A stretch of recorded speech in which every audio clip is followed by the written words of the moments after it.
There's a specific age where money stops being about how much you earn and starts being about how much time you have left to be wrong. Most people spend their 30s assuming they still have time. They assume the habits that got them through their 20s will keep working. They assume a good job is the same thing as a good financial position. They assume later is a real plan. By 40, the math stops being forgiving. Here's what that actually looks like in numbers. Someone who starts investing $500 a month at 25 retires with roughly $1.5 million. The same $500 a month started at just 30 instead? Around $920,000. Same effort, same discipline. 5 years of delay costs over $500,000. That's not a guess. That's the exact math compound interest runs on. Whether you understand it or not, the same formula runs quietly in the background of every bank account on earth. Doing nothing dramatic, just multiplying whatever it's given by however many years you give it. There are 7 decisions, not habits, decisions, that quietly separate the people who make their 30s, their richest decade, from the people who spend it treading water, wondering where the last 5 years went. Rule number 4 alone can be worth more than a decade of saving. Here's what changes the moment you make each one. Meet Jordan, 31 years old. Decent job, decent paycheck, nothing dramatic, no crisis, no windfall, no inheritance waiting in the wings. Jordan isn't behind. Jordan isn't ahead either. Jordan is exactly where most people are, earning more than they did 5 years ago, and somehow no closer to feeling secure about it. The bank account grows a little every year, and somehow still feels the same amount of tight. Here's the part almost nobody says out loud. Your 30s aren't a countdown. They're the single highest leverage decade of your financial life. Not because of luck, not because of a big break, but because of what compound growth does with the next 10 years if you actually let it work. Same income as Jordan, same starting point, same job, same paycheck. Here's what 7 specific decisions change, one at a time. Rule number 1, grow income, don't just shrink spending. Most financial advice aimed at 30-somethings is entirely about cutting. Fewer coffees, smaller apartment, less of everything, forever. Here's the problem nobody mentions. Spending has a floor. Rent doesn't go to zero. Groceries don't go to zero. There's only so much room to cut before you're just making life smaller without making your future any bigger. Income doesn't have a ceiling.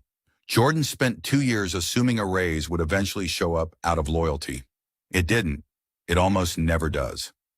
The people who saw the fastest income growth in their 30s were the ones who negotiated directly, switched jobs strategically every few years, or built one specific skill that was genuinely in short supply. Not the ones who just waited quietly and hoped someone would notice. Cutting expenses is defense. It protects what you already have. Growing income is offense. It changes what's possible.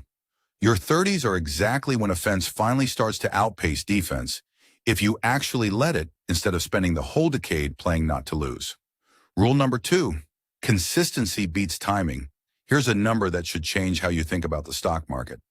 An investor who puts $6,000 a year into the market starting at 25 retired with almost $1.5 million. Someone who waited until 30, just 5 years later, same contributions, same return, ended up with around $1 million. About $450,000 less, despite investing only $30,000 less overall across their whole lifetime. That gap isn't from picking better stocks. It's not from timing the market perfectly, buying the dip, or catching some rally at exactly the right moment. It's from time itself, doing the only thing time reliably does, compound quietly in the background, whether you're paying attention or not. Jordan doesn't need to predict a crash or guess when the market bottoms out. Jordan needs one number going in automatically every single month, completely regardless of what the market did that week or what the news said the night before. The people who actually build wealth in their 30s aren't smarter about markets than everyone else.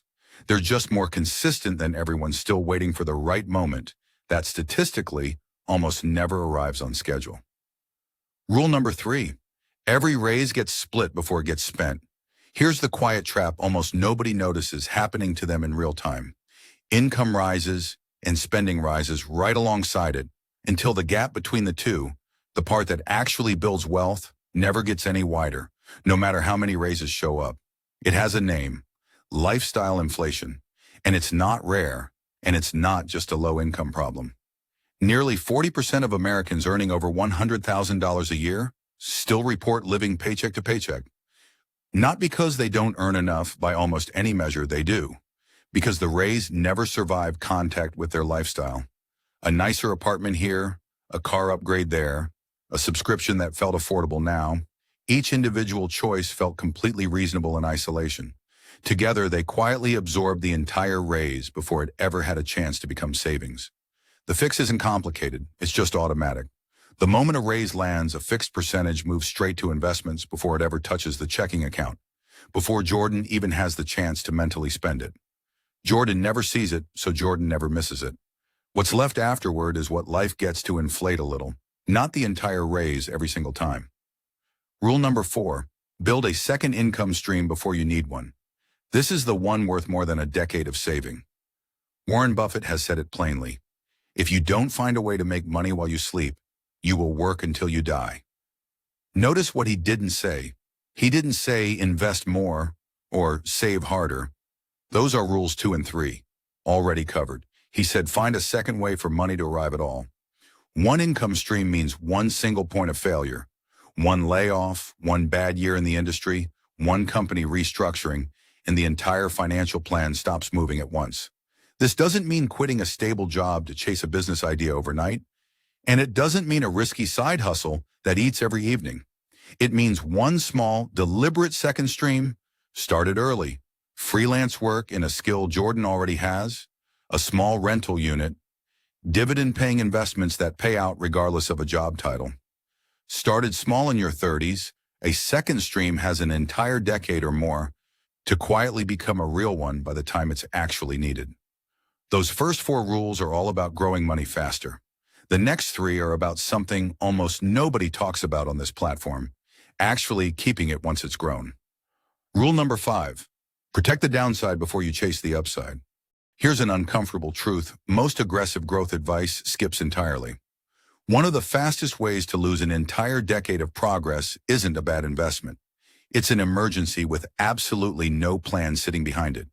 A job loss, a medical bill, a car that dies at the worst possible time with no buffer in place. All of it goes straight onto a credit card, and that debt erases years of careful compounding in a single unlucky month.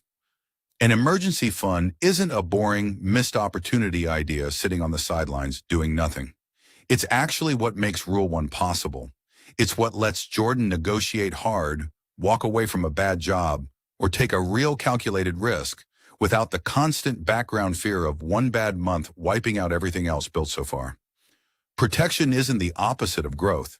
It's the exact thing that makes bigger, bolder growth possible in the first place. Rule number 6, buy what gains value, not what loses it. Every single dollar goes towards something that either grows in value over time or shrinks. Most people never consciously think about which direction they're actually choosing. A car loses roughly 20% of its value the moment it's driven off the lot, before a single mile of real use, purely from the badge changing from new to used. Stretch that purchase into a 72 or even 84-month loan, and now interest is being paid on an asset that's worth less and less every single month the loan is still being paid off. Meanwhile, that same dollar put into a modest index fund or even a starter rental property is doing the exact opposite, quietly gaining value in the background while Jordan does essentially nothing at all to earn it. Same dollar, 2 completely opposite directions of travel. Rule 6 isn't never buy anything nice. It's simply noticing before the purchase happens which direction that dollar is actually about to move. Rule number 7, audit who's setting your financial ceiling. Jim Rohn put this better than almost anyone ever has. You are the average of the 5 people you spend the most time with. That includes money, whether anyone in the room ever says so out loud. If the 5 people closest to Jordan quietly believe $60,000 a year is a solid ceiling, that number becomes Jordan's ceiling too. Not through any single conversation, but simply because it's the only air being breathed on a daily basis. This isn't a suggestion to abandon old friends the moment things start going well financially. It's about deliberately adding at least one or two people into that circle who normalize the next level up. People who talk about investing like it's an ordinary Tuesday conversation, who treat ambition as normal instead of something to quietly apologize for. What feels realistic to Jordan is almost entirely a reflection of who Jordan sits across from most often, at dinner, at work, on the phone. Same income as when we started this. Same job, same paycheck landing on the same day of the month. Jordan didn't get a lucky break, didn't win anything, didn't take on some enormous risk that could easily have gone the other way.